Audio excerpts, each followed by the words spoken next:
Today we are going to discuss about a function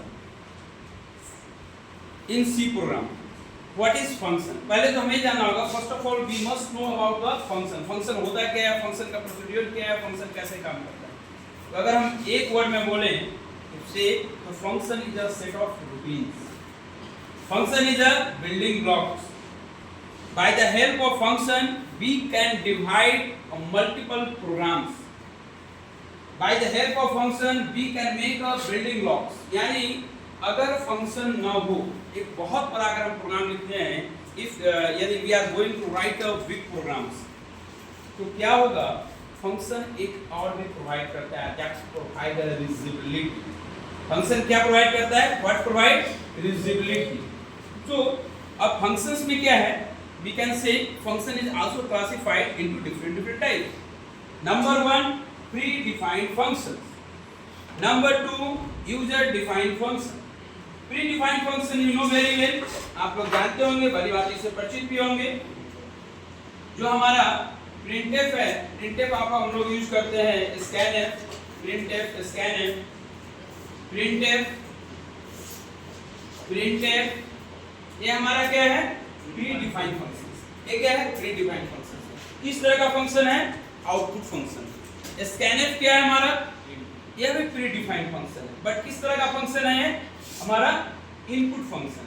यानी कि एक बात तो तय है कि हर फंक्शंस का अपना एक नेचर है. That means we can say in simple words every function contains a different types of nature.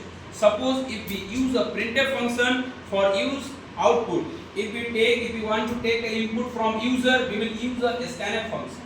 यानी एज पर योर रिक्वायरमेंट आपकी जरूरत तय करेगी कि आप किस तरह का फंक्शन यूज करेंगे. अगर आप आउटपुट देना चाहते हैं तो कौन सा फंक्शन यूज करेंगे? printf बोलना. अगर हम इनपुट लेना चाहते हैं तो कौन सा फंक्शन यूज करेंगे? scanf. अगर हमें सपोज getch कैरेक्टर को होल्ड कराना है तो हम लोग कौन सा फंक्शन यूज करते हैं? getch. तो क्या है, एक तो तय हुआ कि ये फंक्शन हम लोग यूज करते हैं जो प्री डिफाइंड है. लेकिन एक और फंक्शन जो हम लोग के सिलेबस में पढ़ना है, उसको कोडिंग भी करना है, उसका नाम है यूजर डिफाइंड फंक्शन. अब देखिए यूजर डिफाइंड फंक्शन क्या होता है, यानी अभी तक जो फंक्शन था वो पहले से डिफाइन था, but right now we can say अब फंक्शन प्रोग्रामर डिफाइन करेगा. That means programmer is capable to define a function. तो प्रोग्रामर जो डिफाइन करेगा वही फंक्शन क्या कहलाएगा?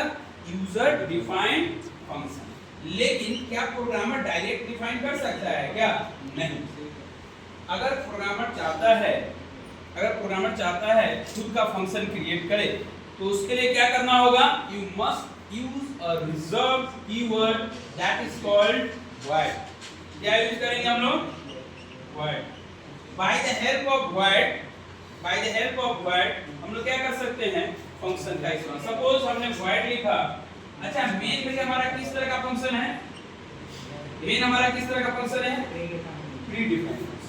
लेकिन हम जैसे लिखे void और मैंने कर दिया xyz, तो ये फंक्शन का नेम क्या होगा?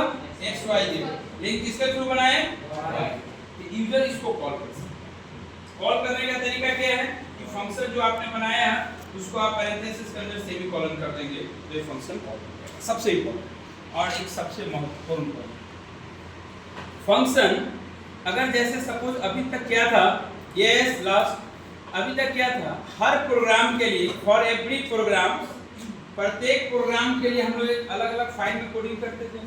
सपोज हमें फैक्टोरियल का प्रोग्राम करना है, ऐड का प्रोग्राम करना है, सम का करना है, किसी प्रोग्राम करना पड़ता है तो अलग अलग फाइल यूज करते थे. But by the help of functions इसने कहा आपको अलग अलग फाइल का इस्तेमाल करने का जरूरत नहीं है.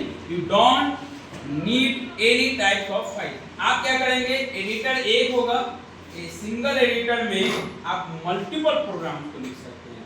यानी फंक्शन प्रोवाइड्स कि प्लेटफॉर्म एक होगा, एडिटर एक होगा, लेकिन प्रोग्राम्स क्या होंगे उस एडिटर में? एक से अधिक होंगे. अभी देखिएगा एक एक करके मैं प्रोग्राम बनाने जा रहा हूं. Right now I am going to implement how it works, how function can be implemented. So here आप देख सकते हैं